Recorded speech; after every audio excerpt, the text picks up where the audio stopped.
warahmatullahi wabarakatuh. Perkenalkan, nama saya Dwi Larasati Karisma Wijaya dari Prodi Akuntansi semester 2.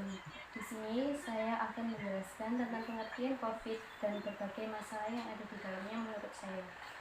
Sebelumnya kita bahas pengertian COVID-19.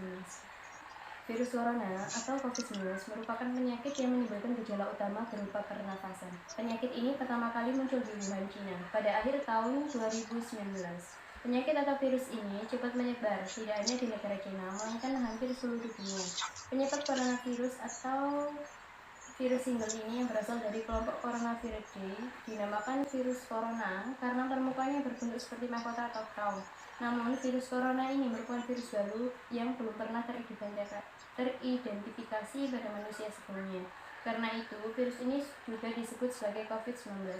Virus ini menimbulkan berbagai masalah di dalamnya, tidak hanya di Indonesia. Hampir seluruh dunia pun merasakan akibat dari adanya COVID-19 ini, baik dari segi ekonomi sampai politik. Banyak negara yang terkena dampak negatif dari virus ini. Virus ini merenggut ribuan orang, bahkan jutaan orang di dunia.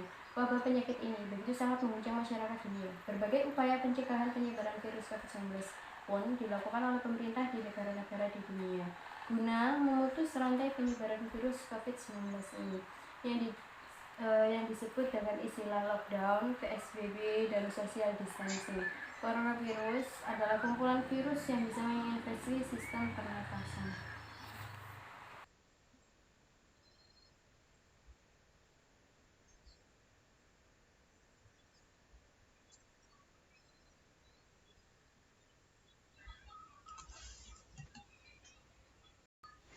Cara virus corona menyebar. Karena COVID-19 ini adalah penyakit baru, banyak aspek yang mengenai bagaimana penyebaran sedang diteliti. Penyebaran ini menyebar selama kontak dekat, seringkali oleh tetesan kecil yang dihasilkan selama batuk, bersin, atau berbicara. Tetesan ditularkan dan menyebabkan infeksi baru. Ketika dihirup oleh orang-orang dalam kontak dekat, berbicara dengan suara keras, melepaskan lebih banyak tetesan daripada pembicaraan normal. Selain itu, tetesan jatuh ke lantai atau permukaan, mereka masih dapat menginfeksi orang lain. Jika mereka menyentuh permukaan yang terkontaminasi dan kemudian mata, hidung, atau mulut mereka dengan tangan yang tidak dicuci, virus ini paling menular selama 3 hari pertama setelah timbulnya gejala.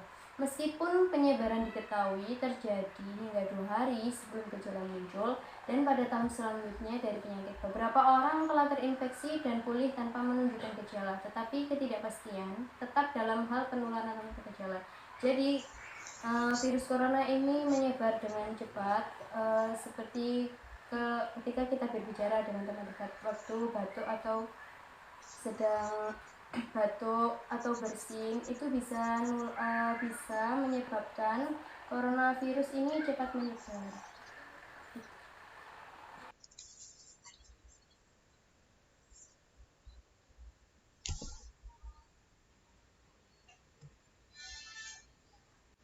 Gejala virus corona. Seperti yang kita ketahui, gejala COVID berasal dari menyerupai gejala flu atau demam, pilek, batuk kering, sakit tenggorokan, dan sakit kepala. Setelah itu, gejala dapat hilang dan sembuh atau malah memberat. Penderita dengan gejala yang berat bisa mengalami demam tinggi, batuk berdahak, bahkan berdarah, sesak napas, dan nyeri dada. Gejala-gejala tersebut muncul ketika tubuh bereaksi melawan virus corona. Secara umum ada 3 gejala umum yang bisa menandakan seseorang terinfeksi virus corona, yaitu demam dengan suhu di atas 38 derajat Celcius, batuk, dan sesak nafas. Biasanya terutama sesak nafas disertai batuk itu merupakan gejala awal dari terkenanya atau tertularnya virus corona ini.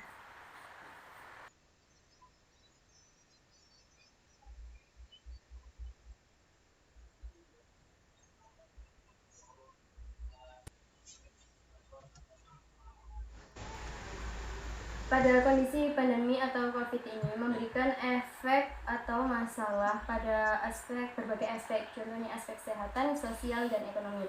Ada aspek kesehatan. Penyebaran COVID-19 yang semakin hari semakin meningkat menyebabkan angka kematian juga semakin meninggi. Seperti yang kita ketahui, banyak rumah sakit dekat yang ruangannya dipenuhi oleh orang yang terkena penyakit COVID-19.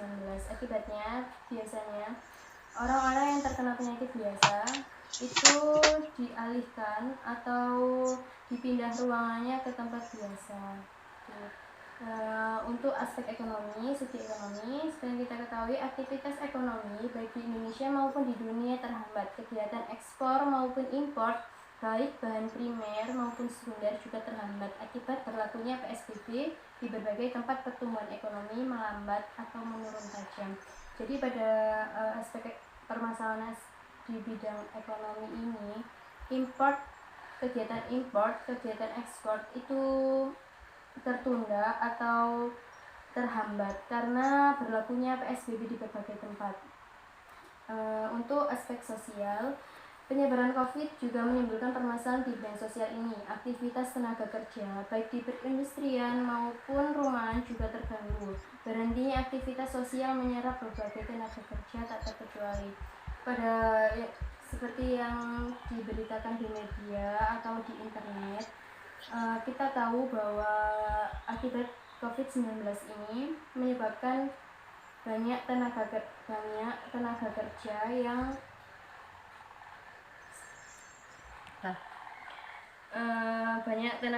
yang dikeluarkan oleh perusahaannya karena akibat dampak atau dari COVID-19 ini.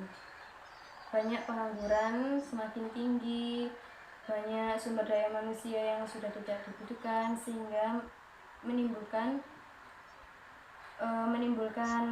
pengangguran itu semakin tinggi. Banyak orang kemiskinan, bertambahnya kemiskinan di Indonesia, kurangnya lapangan kerja. Next.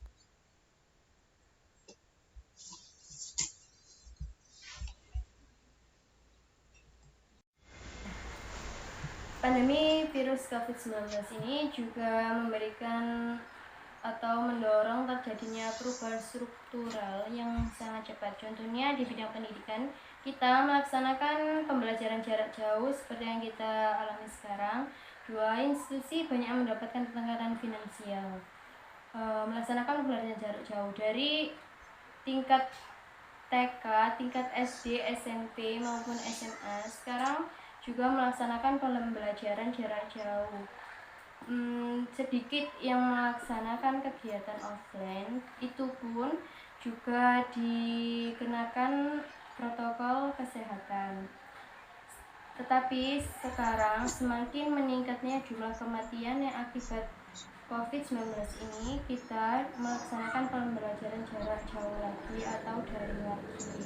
Untuk bidang dunia kerja, terjadi perubahan yang cepat, yaitu mempercepat akses digital di semua industri. Tekanan lebih besar untuk memperbarui keterampilan kita atau lokalisasi peluang kewirausahaan semakin meningkat. Seperti yang kita ketahui, pada masa pandemi ini banyak wirausaha baru yang semakin meningkat. Banyak wirausaha yang memanfaatkan digital atau handphonenya untuk berwirausaha, untuk memajukan, untuk menambah keterampilan mereka atau menambah passion mereka guna menambah pengalaman mereka, menambah finansial mereka semakin tinggi.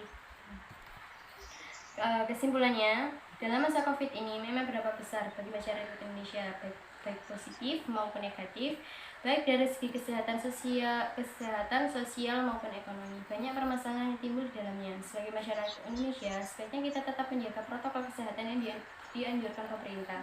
Dalam masa pandemi ini, sebaiknya kita mengambil dampak positifnya, yaitu dengan memanfaatkan teknologi atau digital sebaik mungkin, membuka wirausaha, mencontoh wirausaha yang baru.